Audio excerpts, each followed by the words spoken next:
Good morning, everyone. Let's begin with the Hindu analysis for today, Saturday, November 7th, 2020.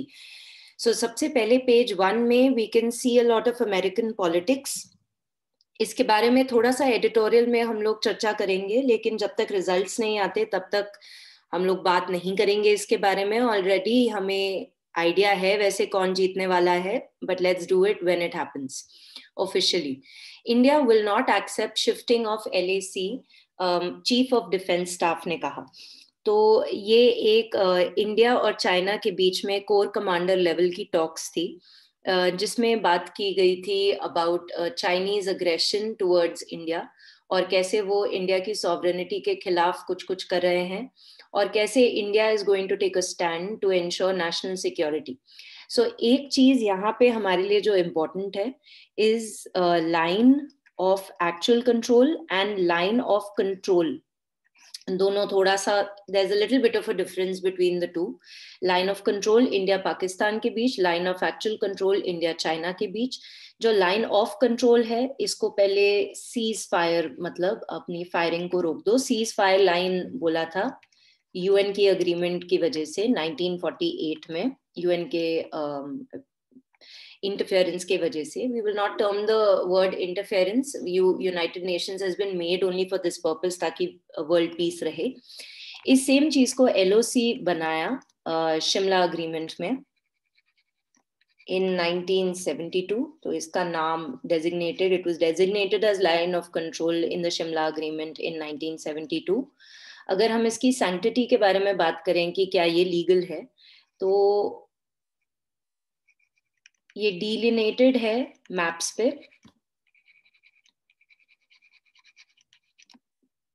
By the director general of military operation of both आर्मीज, और उनका signature भी होता है.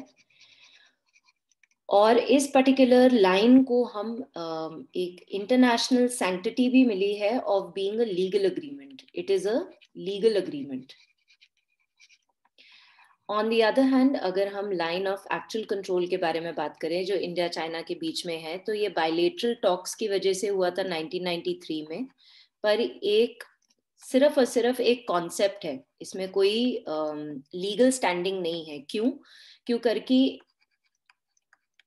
ना ही ये डिलिनेटेड है, मतलब मैप्स में भी नहीं है delineated, not delineated on maps and not demarcated, ये अलग से बाउंड्री demarcated on ground. तो इसीलिए इसको मेयर कॉन्सेप्ट बोलते हैं. ये 3 सेक्टर्स में बटा हुआ है line of actual control, eastern, western और मिडिल में. ईस्टर्न में parts of Arunachal Pradesh and Sikkim, middle में Uttarakhand and Himachal Pradesh and western में लद्दाख. तो ये पूरा का पूरा जो आर्टिकल है जो पेज 8 तक भी है, इसमें यही कहा गया है कि अगर कोई भी कंट्री और इंडिया के स्ट्रेटेजिक डिफेंस फोर्सेस को देखते हुए अगर कोई भी कंट्री इंडिया की सॉवरेनिटी के खिलाफ कुछ करेगी, then India will also have to answer. And ये काफी क्रिटिकल सिचुएशन है क्योंकि इंडिया हैज नेबर्स जिनके पास न्यूक्लियर कैपेसिटी है और दोनों के साथ पुराने टाइम पे वॉर भी रह चुकी है. इसीलिए जरूरी है कि इंडिया अपना स्ट्रेटेजिक पॉइंट मेंटेन रखे. And that is why chief of defence staff ने कहा है कि LAC line of actual control की शिफ्टिंग एक्सेप्ट नहीं करेगा इंडिया. फिर finance panel warns of rising GST dues for states. तो कॉम्पनसेशन सेस मिलता है स्टेट्स को. 2017 से लेके 2022 तक का प्रॉमिस दिया गया है कि 5 साल तक सेंटर ये देखेगा कौन सी स्टेट में जो ड्यूज मिल रहे हैं, उनको GST रिटर्न्स मिल रहे हैं, वो कम मिल रहे हैं as compare to pre GST time. अगर 14% से कम रिटर्न आ रही है किसी स्टेट को, तो ये वादा किया गया है सेंटर के द्वारा कि हम अगले 5 साल, मतलब 2017 से लेके 2022 तक आपको कॉम्पनसेट करेंगे थ्रू द कॉम्पनसेशन सेस. अब इस आर्टिकल में ये पर्टिकुलर चीज लिखी गई है कि ये जो कॉम्पनसेशन सेस प्लान कर रही है सरकार देने के लिए, सेंटर देने के लिए, तो स्टेट को क्या मिलना चाहिए, how much should states get and how much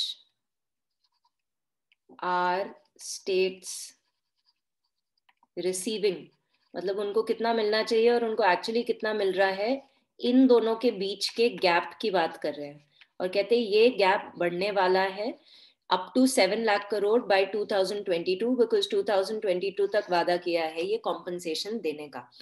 तो यहाँ पे 15th फाइनेंस कमीशन ने भी अपनी बात रखी है सामने कि बहुत तरीके हैं जिससे हम ये गैप को फुलफिल कर सकते हैं और ये गैप रेवेन्यू शॉर्टफॉल की वजह से आएगा ही आएगा। And this is according to the 15th Finance Commission.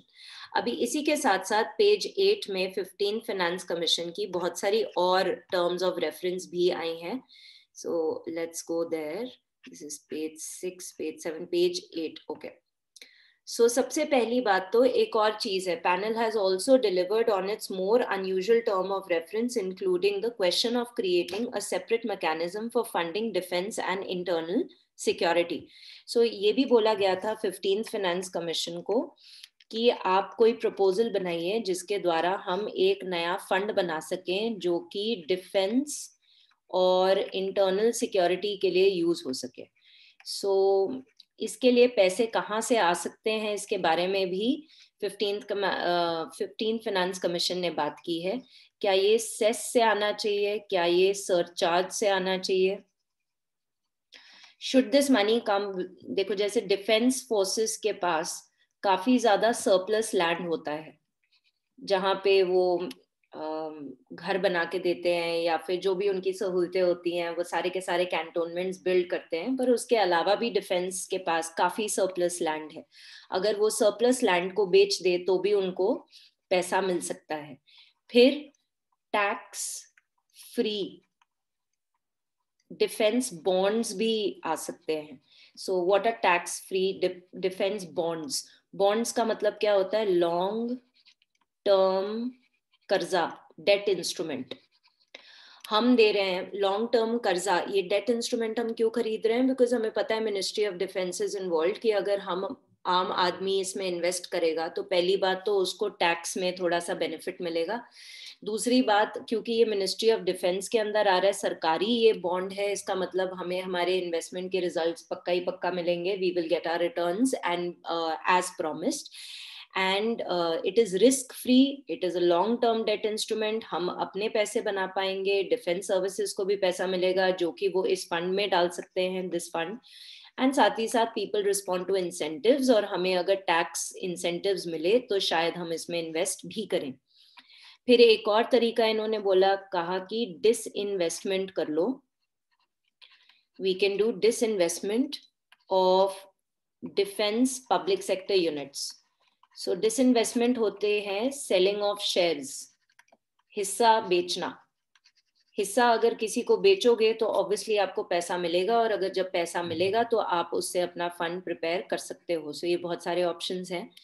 Unless there is a sustained rise in GST over the next, there's a sustained rise in GST over the next 20 months till June 2022, the Commission has projected that the gap between the GST cess collection used to recompensate the states and their compensation dues could accumulate to a significant sum between 5 lakh से 7 लाख, वो gap की बात कर रहे हैं। और इस particular चीज की वजह से क्योंकि स्टेट्स को कम पैसा मिलेगा, ऑब्वियसली फिर स्टेट्स के लिए कुछ प्रॉब्लम भी आ जाएगी। उस प्रॉब्लम को बोला है, कहते हैं ये जो it will significantly impact the fiscal consolidation road map of the states. what is fiscal consolidation? Fiscal consolidation in terms of economy मतलब कि कम fiscal deficit, मतलब कि आमदनी बढ़ना, खर्चे कम होना। सो कोई ऐसा तरीका देखना जिससे एक राज्य चल भी सके और उसके खर्चे भी हो सके, लेकिन साथ ही साथ उसकी आमदनी बढ़ती रहे और उसको इतना ज्यादा लोन ना लेना पड़े। तो ऑब्वियसली अगर उसको सेंटर से पैसा नहीं मिलेगा तो उसको लोन लेना पड़ेगा, तो it will impact the fiscal consolidation.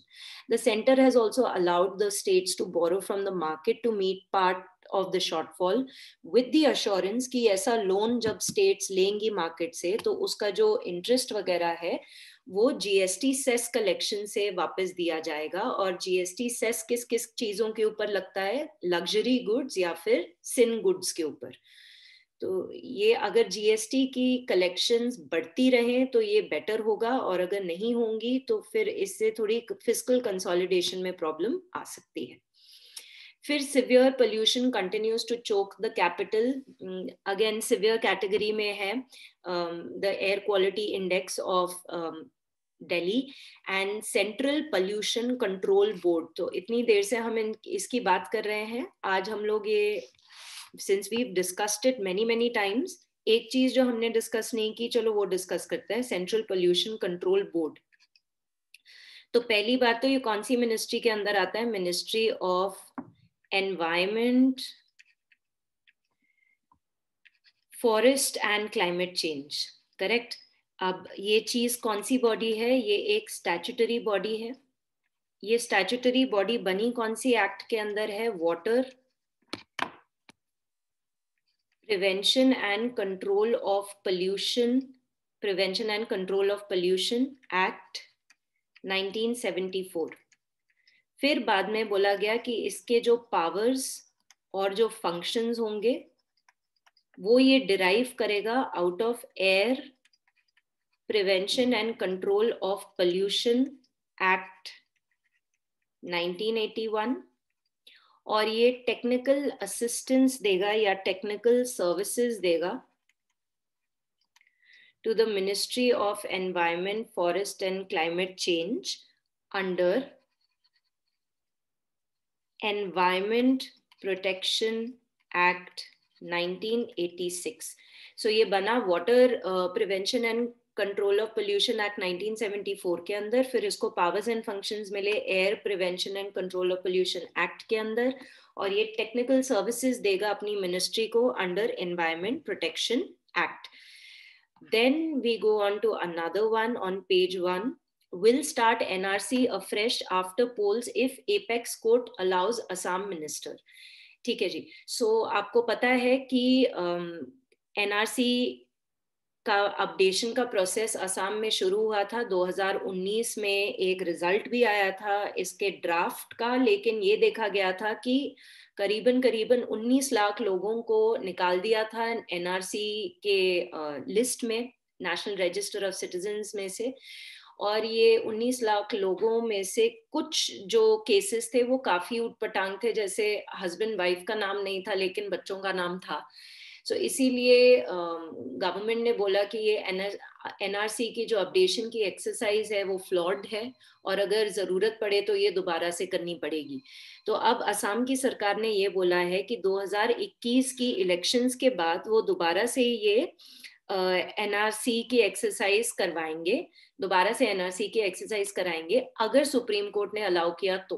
पहले भी जब अपडेशन की बात हुई थी तो ये सुप्रीम कोर्ट ऑफ इंडिया की ही डायरेक्शन थी जिसकी वजह से ये कहा गया था। सो रीवेरिफिकेशन वगैरह करने की चाह असम की गवर्नमेंट रख रही है अगर सुप्रीम कोर्ट अलाउ करे तो। फिर आया पेज 2 में, panel starts work to check stubble burning. तो बहुत सारे commission, supreme court, chief justice of India ये कह रहे हैं कि आपने एक नया कमीशन बनाया है जिसको आप बोलते हैं commission for air quality management in the national capital region and adjoining areas ordinance of 2020, जिसके तहत अब आप ये भी कह रहे हैं कि बहुत सारे लोगों को आप अपॉइंट भी करना शुरू कर रहे हैं इस एयर क्वालिटी कमीशन में। सो सुप्रीम कोर्ट ने या चीफ जस्टिस ऑफ इंडिया ने इतना बोला है कि बहुत सारे कमीशंस काम कर रहे हैं, लेकिन हमें देखना पड़ेगा कि कौन से, किसका काम इफेक्टिव निकलेगा। सो बहुत तरीके अब ट्राई आउट करने पड़ेंगे to check stubble burning, because respiratory disorders in the capital region can increase manifolds. फिर यहाँ पे बहुत सारे पेटी क्राइम्स के बारे में बोला गया है and you don't need to know that. फिर कोविड के बारे में क्या क्या, कितने केसेस हैं, what steps are being taken and all of that is been said here. Again not really of our concern. This is good, will ensure 100% water is recycled, reused. This should happen all over the country. And virus insurance for staff at Tiger Reserve. So Pake Tiger Reserve, जिसको आप पाखुई tiger reserve भी बोलते हैं, ये foothills of eastern Himalaya में है, falls within the eastern Himalaya biodiversity hotspot. इधर hornbills भी पाए जाते हैं, हॉर्नबिल्स IUCN की लिस्ट में भी आए हैं। तो यहाँ की न्यूज ये है कि पक्के tiger reserve in Arunachal Pradesh has become the first in the 8 state Northeast to provide insurance cover against COVID-19 for green soldiers. So very nice कि जो भी काम कर रहे हैं वहां पे उनको इंश्योरेंस मिलेगा against COVID-19 for working right now. फिर reopening of schools put on hold in Odisha. ये तो तब तक चलता रहेगा जब तक हम एक्चुअली ये कॉन्फिडेंस ना दे दे गवर्नमेंट को that we can take care of ourselves. फिर a lot of politics, not interested. I mean, if you are interested, you should read about it, but otherwise not really important. अब हम बात कर रहे हैं Biden, India and comfort in the old normal. So Joe Biden के बारे में यहाँ पे लिखा है, सी अकॉर्डिंग टू द रिजल्ट अभी तक नहीं आया है, लेकिन अकॉर्डिंग टू द पोल्स जो अभी तक सामने आए हैं, ये लग रहा है कि Joe Biden will win and Donald Trump wouldn't. And ये particular article is not about किसको जीतना चाहिए, इट इज अबाउट इंडिया के लिए अगर जो बाइडेन आए तो इंडिया के लिए अच्छा होगा कि बुरा होगा. So it's a wonderful article. इसमें हम बात कर लेते हैं. पहले इन्होंने अफगानिस्तान के बारे में बात की. तो अफगानिस्तान की बात में यही है कि जब बराक ओबामा थे, उनके साथ जो बाइडेन भी थे, तो जो बाइडेन की सोच यही थी कि अमेरिकन सोल्जर्स को वापस बुलाओ from Afghanistan, bring our soldiers back, and वहां पे बहुत ही मिनिमलिस्टिक से ट्रूप्स रखो ताकि अमेरिकन सोल्जर्स की life is not just put in dangers way. पर ये देखा गया कि Barack Obama took the decision of actually sending extra troops. उन्होंने ज्यादा ट्रूप्स भेज दिए थे अफगानिस्तान में. अगर हम डोनाल्ड ट्रम्प और जो बाइडेन की इस चीज के ऊपर देखें तो दोनों के दोनों wish to bring back the American soldiers on the count of Afghanistan. अब मैं ये एडिटोरियल की बात कर रही हूँ, जो एडिटोरियल में लिखा है. फिर अगर हम पाकिस्तान के बारे में बात करें तो पाकिस्तान ने हाईएस्ट सिविलियन ऑनर दिया है मिस्टर बाइडेन को, Hilal Pakistan, and to engage in a favorable deal with the Taliban. So with respect to Pakistan अगर हम देखेंगे तो reconciliation process with Taliban एक बहुत ही prime focus रहा है. फिर what this shows is that the specific policies of Mr. Biden and Mr. Trump in the international arena may not differ as much as their political styles and their ideologies do. कहते कुछ चीजें जो दोनों के दोनों की strategic approach है towards let's say the troops in American troops in Afghanistan, वो सिमिलर ही है. फिर अगर इंडिया के बारे में बात करें तो for India this would mean some comfort in the continuity a Biden administration will show over the US policy with India.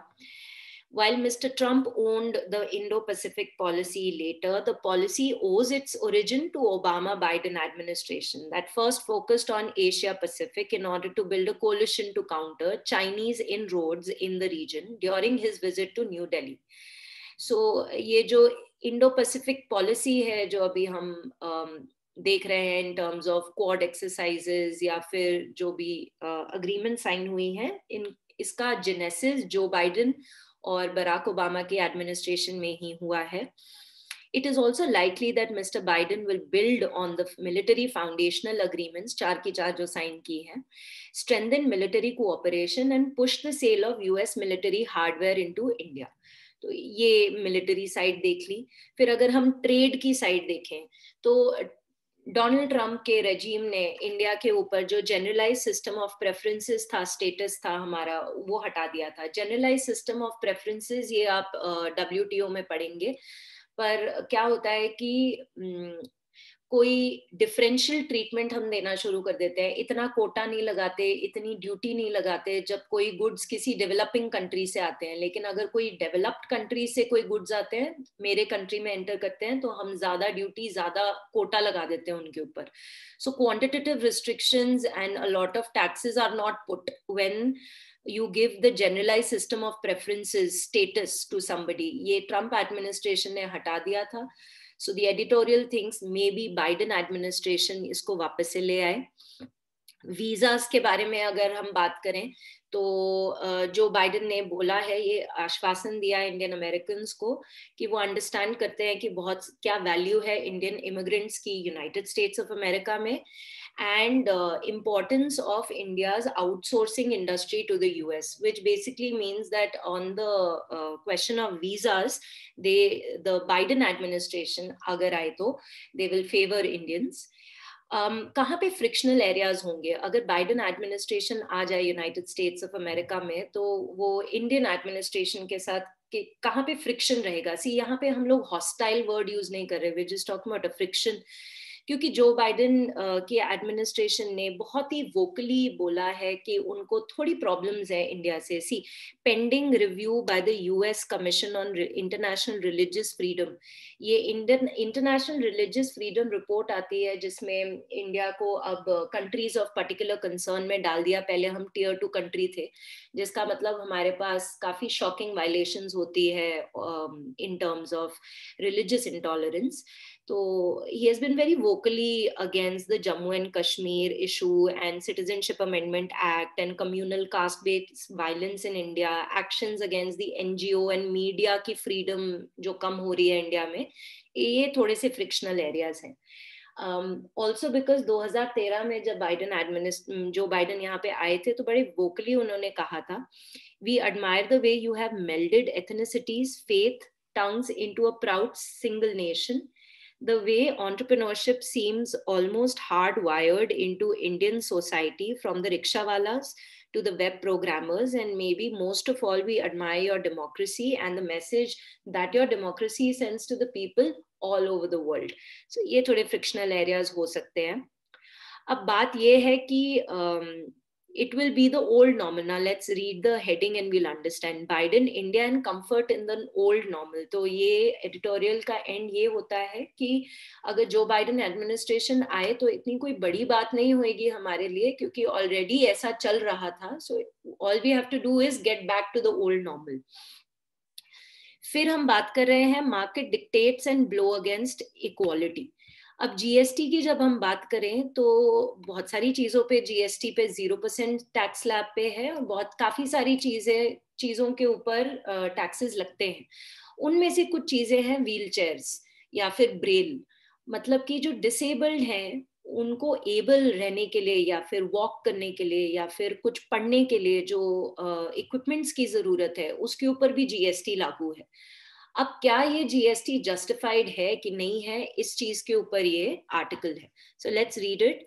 So supreme court के पास ये constitutional validity of levy of GST on mobility aid used by disabled citizen, एक petition गई है Nipun Malhotra versus union of India, जिन्होंने कहा है wheel chairs, tricycle for disable, braille paper, braille watches, ये सारे के सारी चीजों के ऊपर जीएसटी नहीं होना चाहिए. अब कोर्ट का ये कहना है कि किस चीज के ऊपर टैक्स लगाना है और किस चीज के ऊपर टैक्स नहीं लगाना, ये क्वेश्चन ऑफ लॉ नहीं, ये क्वेश्चन ऑफ एडमिनिस्ट्रेशन है, गवर्नमेंट की पॉलिसी है. और अगर आपको ये जीएसटी के टैक्सेस के ऊपर कुछ डिस्क्रिमिनेशन लग रही है तो कोई बात नहीं, आप जाइए और आप अपनी ये प्रॉब्लम्स किसके सामने रखिए, जीएसटी काउंसिल के सामने रखिए. क्यों करके जीएसटी काउंसिल एक संवैधानिक बॉडी है, आर्टिकल 279A के तहत ये बनी है. अगर बाय चांस जीएसटी काउंसिल भी आपकी सुनवाई करने के बाद you are not happy with what it says, that's when you can approach the supreme court. क्योंकि किसके ऊपर लेवी करना चाहिए टैक्स, कहते हैं ये सरकार की पॉलिसी का मामला है, ये लॉ का मामला नहीं है. Now but should the GST Council reject the petitioner's plea, it would be imprudent of the court not to test the legitimacy of the levy. फिर तो कोर्ट को प्रूफ मतलब इसको एग्जामिन करना ही पड़ेगा. Now taxes have a direct bearing on how society is arranged. Obviously, person's freedom and so the nature and rate of tax imposed on a product can impinge both on a person's freedom and on a person's right to be treated with equal care and concern. कहते हैं जो आप taxes लगाते हो उसका direct impact होता है एक इंसान के फ्रीडम के ऊपर. एंड अगर हम देखें तो वी शुड, ये बहुत ही ये चर्चा होनी चाहिए इस टॉपिक की कि whether imposition of tax violates a fundamental right. Okay, so now GST के कहते कि जीएसटी आया क्यों, ताकि टैक्सेस सिंपल हो जाएं और एक यूनिफाइड कॉमन मार्केट आ जाए। पर इससे क्या हुआ कि स्टेट की जो फिस्कल ऑटोनॉमी थी, फिस्कल ऑटोनॉमी मतलब जो चीज चाहे जिस चीज के ऊपर टैक्स लगाना है लगाओ, जितना टैक्स लगाना है लगाओ, उसका जो करना है करो, ये फिस्कल ऑटोनॉमी।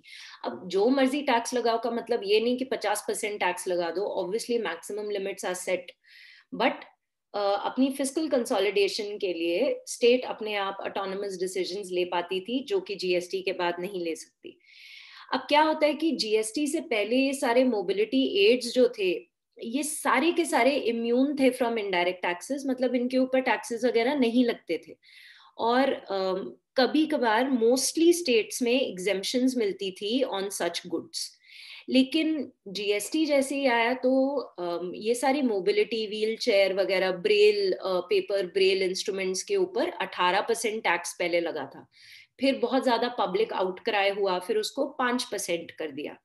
पर अब पिटिशनर ये कह रहा है कि 5% भी बहुत ज्यादा टैक्स है, क्योंकि ये चीज यूज करके एक इंसान अपनी बेसिक डिग्निटी ऑफ लाइफ चाह रहा है, वो वॉक करना चाहता है या फिर वो पढ़ना चाह रहा है, जिसके ऊपर आप उससे इतना ज्यादा टैक्सेस ले रहे हो। सो अब सरकार का आर्ग्यूमेंट सुनिए इस चीज के ऊपर। कहते हैं अगर हम टैक्सेस नहीं लगाएंगे ये व्हील चेयर वगैरह पे, तो जो ये व्हील चेयर बनाएंगे वो इंसान इंसेंटिवाइज हो जाएगा, उसको पैसा नहीं मिलेगा। तो इसीलिए डोमेस्टिक मैन्युफैक्चरर शायद ये सारी प्रोडक्ट्स बनाना ही बंद कर दे, इसीलिए हम ये टैक्स को नहीं हटा सकते। तो कहते हैं ये विन विन सिचुएशन है, सरकार कहती है दोनों के लिए। एक जिसको व्हील चेयर खरीदनी है वो भी सबसे कम रेट पे खरीद रहा है 5%, और जो मैन्युफैक्चरर है उसको भी पैसा मिल रहा है। So it's a win win situation for both. अब साथ ही साथ they have spoken about something called the input tax credit. Let's read it from here. Okay, so they have said कि अगर एक व्हील चेयर बनाने के लिए एक मिस्टर ए है, ये व्हील चेयर बनाते हैं, ये मैन्युफैक्चरर हैं। व्हील चेयर बनाने के लिए जब इन्होंने रॉ मटेरियल्स खरीदे, मैं बिल्कुल वही एग्जांपल यूज कर रही हूँ जो आपके एडिटोरियल में है, ये आपका अच्छा एग्जांपल बन जाएगा इनपुट टैक्स क्रेडिट का। सो रॉ मटेरियल्स जब इन्होंने खरीदे तो इन्होंने ₹100 दिए एज टैक्स, ठीक है। अब जब मिस्टर ए ये व्हीलचेयर बना के एक कस्टमर को ये व्हीलचेयर बेच देंगे, तो कस्टमर इनको क्या दे देंगे, कस्टमर इनको दे देते हैं ₹120 एज टैक्स, और मिस्टर ए ये ₹120 भी सरकार को दे रहे हैं, करेक्ट। पर मिस्टर ए ने ऑलरेडी ₹100 तो दे दिए थे, तो एक्चुअली तो मिस्टर ए की लाइबिलिटी सिर्फ ₹20 रहेगी ना, क्योंकि ₹100 तो पहले ही दे दिए, अब 120 नहीं देंगे, राइट। अब एक्चुअलिटी क्या होती है, पहले ये ₹100 वाला इनवॉइस चला जाएगा सरकार के पास, फिर ये 120 वाला चला जाएगा सरकार के पास, और फिर मिस्टर ए को ₹100 वापस मिल जाएंगे, क्योंकि ये एक्स्ट्रा हो गया। This ₹100 is known as input tax credit. Let's read it. So if the manufacturer spends a sum of 100 as taxes towards the purchase of aluminium that goes into the making of wheelchair, then collects a sum of 120 as GST when it sells the wheelchair, it will be entitled to a sum of 100 as input tax credit. That means it has to deposit only 20 to the government. अब सरकार कहती अगर ये customer पे नहीं करेगा तो ये मैन्युफैक्चरर को ये आईटीसी नहीं मिलेगा, ये ₹100 वापस नहीं मिलेंगे, और इसीलिए ये मैन्युफैक्चरर फिर ये व्हीलचेयर बनाएगा नहीं। कहते the manufacturer will be placed in a relative position of disadvantage to foreign makers. अब ये पर्टिकुलर चीज, this argument suffers through two fallacies according to the editorial. पहली चीज कहते बहुत सारे प्रोडक्ट्स पे आपने बिल्कुल ही जीरो टैक्स लगा के रखा है, करेक्ट। पहली बात तो ये है, they are using the concept of article 14 जो कहता है equality before law and equal protection of law, equals are treated equally, unequals are treated unequally. तो यहाँ पे एक टाइप के गुड्स हैं जिनके ऊपर टैक्स लगते हैं, और एक टाइप के गुड्स हैं जिनके ऊपर कोई टैक्स नहीं लगता। जैसे यहाँ पे सैनिटरी पैड्स, टैम्पॉन्स वगैरह ये सब कुछ आ गए। ये भी एक महिला के वेलफेयर के लिए है। अगर वो महिला मेंस्ट्रुएशन के टाइम पे सैनिटरी पैड्स नहीं यूज करेगी तो वर्स्ट केस सिनेरियो उसको किडनी की इशू हो सकती है, बहुत ज्यादा इश्यूज हो सकते हैं उसके। सो हम उसके वेलफेयर के लिए इनको 0% में डाल रहे हैं। कहते क्यों आपने कुछ चीजों को 0% में डाला लेकिन व्हील चेयर्स को नहीं डाला, इसका आपका क्या लॉजिक है? What is the logic behind this? पहले तो ये एक्सप्लेन करो, क्योंकि कहते कोई लॉजिक हो नहीं सकता, राइट? और जब भी हम लोग ये करते हैं, आर्टिकल 14 को यूज करते हैं, तो there has to be a clear distinction between equals and unequals, और उनका कोई लॉजिक होना चाहिए। तो why only sanitary napkins are 0% but braille and wheel chairs are not 0%? इसका लॉजिक नहीं है। फिर सेकेंड चीज, कहते ये जो ₹100 वाली चीज आप बोल रहे हो, जो इनपुट टैक्स क्रेडिट वाली चीज बोल रहे हो, इसको ठीक करने के तो बथेरे तरीके हैं। आप, ये कोई रीजन ही नहीं हो सकता। कहते कैसे कर सकते हो? कहते कि you can tell the manufacturer कि exempt firms from paying the taxes on inputs on the condition that such inputs will be used to manufacture mobility aids। तो पहले जो आप ये एल्यूमिनियम परचेज कर रहे हो, ये एल्यूमिनियम जिसपे आप ₹100 दे रहे हो, सरकार का ये एक सोल्यूशन दिया कि सरकार बोले कि आपको ये ₹100 देने की जरूरत नहीं, बशर्ते कि आप इस एल्यूमिनियम से व्हील चेयर ही बनाओ। तो ये भी एक तरीका है। Matter of classification is equals are treated equally, unequals are treated unequally, and कहते हैं ये classification has to be a reasonable one. और ये रिस्पॉन्सिबिलिटी सरकार के ऊपर है कि वो अच्छी तरह से हमें एक्सप्लेन करके बताए कि क्यों कुछ गुड्स 0% है, पर कुछ गुड्स जो डिग्निटी के लिए जरूरी है, रीडिंग वॉकिंग के लिए जरूरी है एक इंसान के लिए, उधर आपने टैक्सेस लगा के रखे हैं। और एंड में जाके मतलब कनाडा और ऑस्ट्रेलिया के जीएसटी के एग्जाम्पल लिए हैं, जहां पे उन्होंने मोबिलिटी एड्स पे कंप्लीट एग्जेम्पशन दी है। और एंड में ये बोला है, taxation is a tool that is intended to augment general welfare. Taxation इसीलिए यूज होता है ताकि जनरल वेलफेयर बढ़े, इसलिए नहीं ताकि वो वेलफेयर कम हो। So let's see what the government does about this. GST council क्या बोलेगी? अब है एलिमनी गाइडलाइंस। ये एलिमनी गाइडलाइंस का हमें पता है, हमने पहले भी पढ़ा था कि जो भी हस्बैंड या फादर अपने बच्चों को या अपनी वाइफ को, डिपेंडेंट बच्चों को या अपनी वाइफ को डिजर्ट करके चला जाता है, जिस दिन वो वाइफ जाके अप्लाई करती है कि मुझे मेंटेनेंस मिलना चाहिए, उसी दिन से उसको मेंटेनेंस मिलना शुरू हो जाएगा। और ये क्यों है? क्योंकि कहते हैं girls are married of early and bear children long before they should. तो बहुत ही जल्दी शादी करा दी जाती है और जल्दी प्रेग्नेंट हो जाती हैं लेडीज आफ्टर मैरिज, जिसकी वजह से पुअर मटर्नल हेल्थ होती है, जिसकी वजह से child stunting, child wasting in India is really increasing. ये ग्लोबल हंगर इंडेक्स में भी देखा था।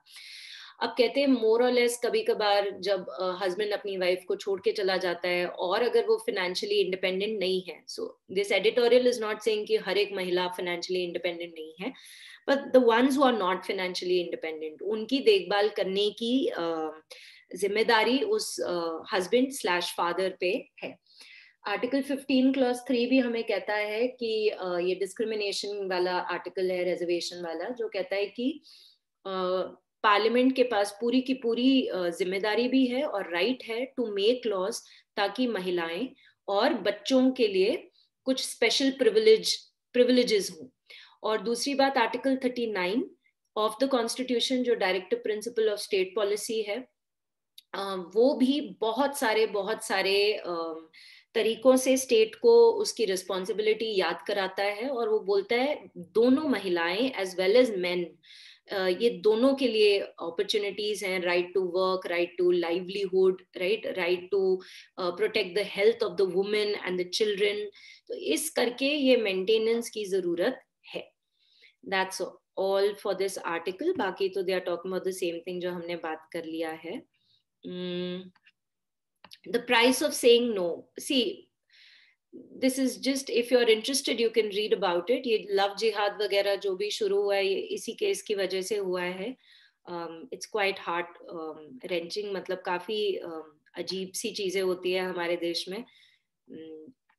anyway, leaving it at that, if you're interested you can go and read it, and of course बहुत ही घटिया चीज है, होनी भी नहीं चाहिए। So it is a long journey to distribute fortified rice at government schools. तो हम बात कर चुके हैं fortified rice के बारे में, लेकिन कुछ कुछ टर्मिनोलॉजीज हैं जो आप पढ़ सकते हैं जिनके बारे में हिडन हंगर बोलते हैं इस चीज को। कहते हैं हम लोग कभी कभार विटामिन्स और मिनरल्स की कमी होती है हमारे सिस्टम में, लेकिन ये अननोटिस जाती है, हमें पता भी नहीं होता कि हमारे सिस्टम में मतलब हमारी बॉडी में कौन सी विटामिन की डेफिशिएंसी है। तो इस चीज को अब हिडन हंगर बोलते हैं, राइट। अगर हम बात करें cycle of micro nutrient deficiency, ये जो माइक्रो न्यूट्रिएंट डेफिशिएंसीज होती है ये परपेचुएट करती है थ्रू जेनरेशंस, मतलब जेनरेशन आफ्टर जेनरेशन ये परपेचुएट करती है। जब एक महिला जो जिसमें माइक्रोन्यूट्रिएंट्स की डेफिशिएंसी है तो उसके बच्चे में भी वो माइक्रोन्यूट्रिएंट की डेफिशिएंसी हो सकती है। अगर हम अनीमिया के बारे में बात करें, बहुत सारे चीजों को अनीमिया मुक्त भारत भी हमने पढ़ा है पोषण अभियान में। सो अनीमिया इतना ज्यादा प्रेवलेंट है और according to statistics of FAO food and agricultural organisation and WHO कहते हैं it results anaemia results in at least 8 point low IQ intelligence quotient in children, मतलब उनका IQ कम हो जाता है अगर अनीमिया है बच्चे को। और ये जो फूड फोर्टिफिकेशन है ये इनिशिएटिव WHO का है और FAO का है all over the world, correct. Now as there is need to bring, कहते हैं अभी प्रॉब्लम ये है कि बहुत सारे मिलर्स और बहुत सारे स्नैक मैन्युफैक्चरर्स को ऑन बोर्ड लेकर आना पड़ेगा और वो आके फिर जैसे फोर्टिफिकेशन करके मैन्युफैक्चरर इंडस्ट्रीज आएंगी, वो फोर्टिफिकेशन करेंगे, फिर जाके हम इसको बेच पाएंगे।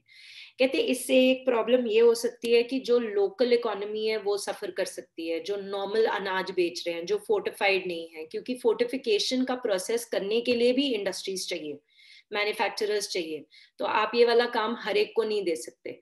सो इसीलिए कहते हैं कि it may hurt the local economy and the corporatization of the food system by insisting on processes that demand a centralization of supply. So कुछ पब्लिक हेल्थ एक्सपर्ट्स ने ये भी बोला है कि अब अगर बहुत सारी इंडस्ट्रीज को बुला के ये फोर्टिफिकेशन करोगे तो कहीं क्वालिटी ज्यादा होगी, कहीं क्वालिटी कम होगी, कहीं रेशो ज्यादा होगा, कहीं रेशो अलग होगा। इसीलिए कुछ सेंट्रलाइज सिस्टम ऑफ सप्लाई रखना चाहिए ताकि सिमिलर न्यूट्रिशियस वैल्यू हर एक बच्चे को मिले। Then is meets targets to get air pollution fund. This is also interesting. हमें पता है that people respond to incentives, right? तो सरकार ने ये incentive दिया था बहुत सारी states को कि हम ये basically कहा गया था कि हम आपको पैसा देंगे जिसको आप यूज करके, सो सेंटर स्टेट को पैसा देगी जिसको यूज करके एयर पोल्यूशन कंट्रोल कर सकते हैं, स्टेट फर्दर ये लोकल बॉडीज को देगी, म्यूनिसिपैलिटीज वगैरह को, जो कि जाके काम करेंगे और ये पोल्यूशन को कम करेंगे। पर ये देखा गया कि अगर पहले 100% प्रॉमिस किया तो अभी स्टेट्स को सिर्फ 50% दिया। क्यों 50% दिया? कहते हैं हम और देंगे लेकिन आपका परफॉर्मेंस देख के, आप अगर इस पैसे को यूज कर रहे हो, अगर आप इनिशिएटिव्स ले रहे हो एयर पोल्यूशन को कम करने के लिए, तभी जाके हम आपको पैसा देंगे, नहीं तो नहीं देंगे। Correct. So this is what it is. Only half of its budgetary allotment for combating air pollution was given because of its plan to link the money with performance targets. So allocation was 4,400 crore. Exactly half मिला है, 2,200 crore मिला है 15 states को, जिसमें महाराष्ट्र और Uttar Pradesh largest recipients हैं। अच्छा, ये फंड्स डिसबर्स कौन कर रहा है? Ministry of housing and urban affair कर रहा है, लेकिन इंसेंटिव के पैरामीटर्स किसने सेट किए हैं? एनवायरमेंट मिनिस्ट्री ने। Fine. So national clean air programme NCAP, ये भी ministry of environment, forest and climate change के अंदर है। ये प्रोग्राम शुरू हुआ था 2019 में। ये पहला नेशनल फ्रेमवर्क था एयर क्वालिटी को इंक्रीज करने का through out the country. and it envisages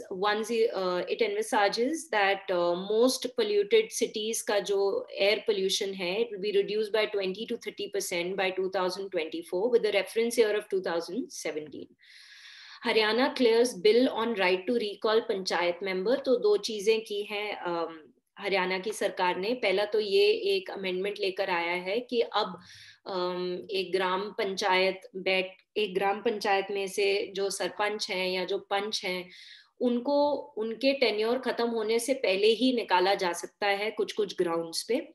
और ये ग्राउंड्स क्या होंगे कि एटलीस्ट 50% ऑफ द ग्राम सभा को रिटन में लिख के देना पड़ेगा कि हाँ, हमें ये इनिशिएट करनी है प्रोसीडिंग कि हमें इनको टाइम से पहले निकालना है, 50% या 50% से ज्यादा.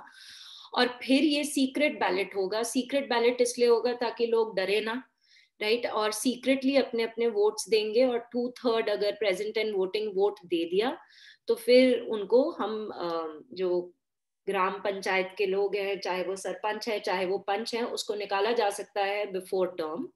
और 50% रिजर्वेशन दी गई है महिलाओं को, और कुछ 8% रिजर्वेशन दी गई है more disadvantage among the backward classes में से.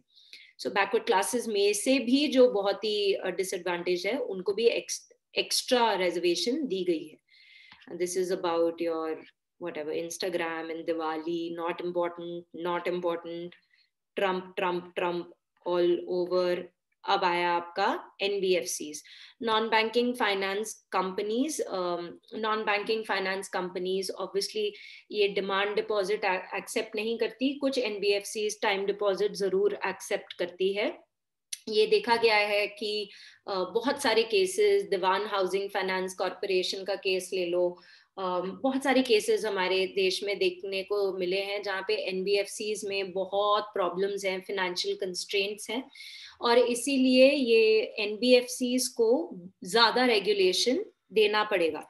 ये बोला गया है RBI के द्वारा, राइट, कि they should be getting more and more regulations. That is when the problem will be solved.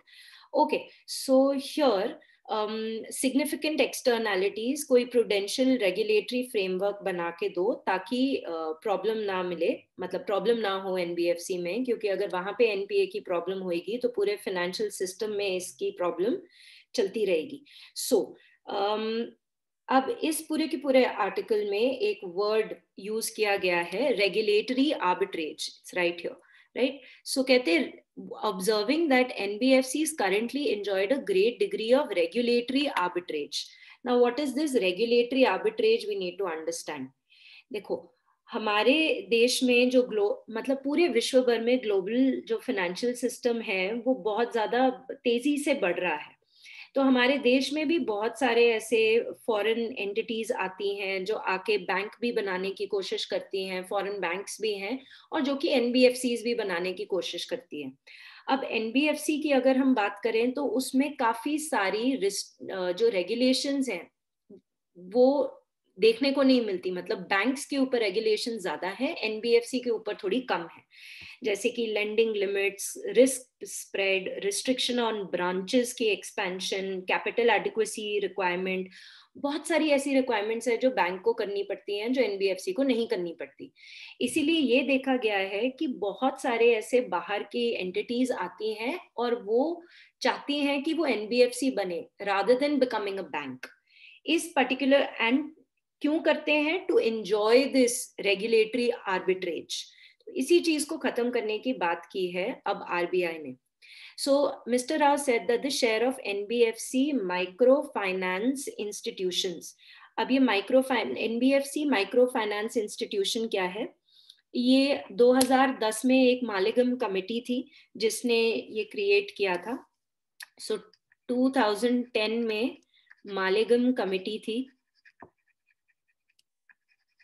जिसकी रिकमेंडेशन की वजह से ये NBFC माइक्रो फाइनेंस इंस्टीट्यूशंस बने हैं.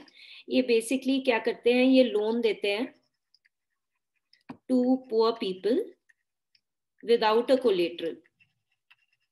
कोलेटरल के बिना, राइट. सो इनफैक्ट आपके इकोनॉमिक सर्वे में भी अप्रिशिएट किया था role of micro finance institution, क्योंकि वो हेल्प कर रहे थे वीकर सेक्शंस को, क्योंकि majority of its borrowers are women या SC ST या minorities.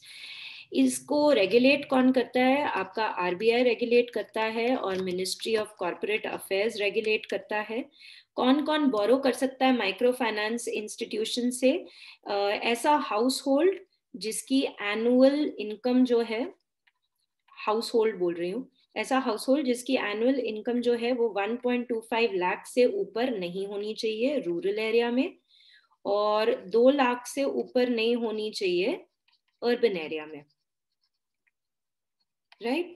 So this is what is your microfinance institution. So said that the share of this in the overall microfinance sector has come down to a little more than 30%, as several of the MFI have now converted into small finance banks. Obviously क्योंकि restrictions तो है banks के ऊपर, पर साथ ही साथ उनके पास कुछ rights भी होते हैं, तो इसीलिए कह रहे हैं रेगुलेशंस को एक्टिविटी बेस्ड बनाओ rather than entity based. Entity based मतलब ये बैंक है तो रेगुलेशन है, NBFC है तो रेगुलेशन नहीं है। एक्टिविटी बेस्ड मतलब जो भी संस्था लोगों को लोन देती है उसके ऊपर ये पर्टिकुलर गाइडलाइन होनी ही होनी चाहिए। So this is what the RBI says. And finally WhatsApp introduces payment service in India. तो जैसे आपका गूगल पे, पेटीएम, फोन पे, अमेजोन पे ऐसे करके है, इसी तरीके से व्हाट्सएप ने भी अपना एक ऑनलाइन पेमेंट सिस्टम इंट्रोड्यूस कर दिया है starting today. National payment corporation of India ने इसको एक्सेप्ट भी कर लिया है कि हम ये वाली चीज एक्सेप्ट करते हैं। Now it will not be applicable on all users, क्योंकि national payment corporation of India ने ये कहा है कि ये ग्रेडेड मैनर में होगा, और अभी के लिए ये सिर्फ 20 मिलियन रजिस्टर्ड यूजर्स के पास ही मिलेगा ये वाला benefit. It will not be given to everyone else. अब NPCI ने इम्पोज किया है cap on the share of UPI transaction. तो हम मोनोपोली नहीं चाहते अपनी मार्केट में, हम ये नहीं चाहते कि अभी देखने को ये मिला है कि 80% UPI ट्रांजैक्शंस सिर्फ गूगल पे और फोन पे होती हैं, तो बाकी सारे के सारे Amazon पे एंड पेटीएम एंड बाकी सारे थोड़े से उनकी मार्केट थोड़ी सी कम हो जाती है। तो थोड़ा बैलेंस रहे मार्केट में, इसीलिए बोला है कि जितनी भी transactions, total volume of transactions जो UPI पे होती हैं, उस पे आपका 30% का only 30% of the transaction should happen through your portal. So ये वाली चीज अब जनवरी 2021 से शुरू होएगी। कैसे ये करेंगे इसके बारे में कोई गाइडलाइन नहीं दी गई है, but this is to make sure that there is healthy control over the market, especially with UPI payments, right? So that is all for today, and I will see you tomorrow. Thank you very much.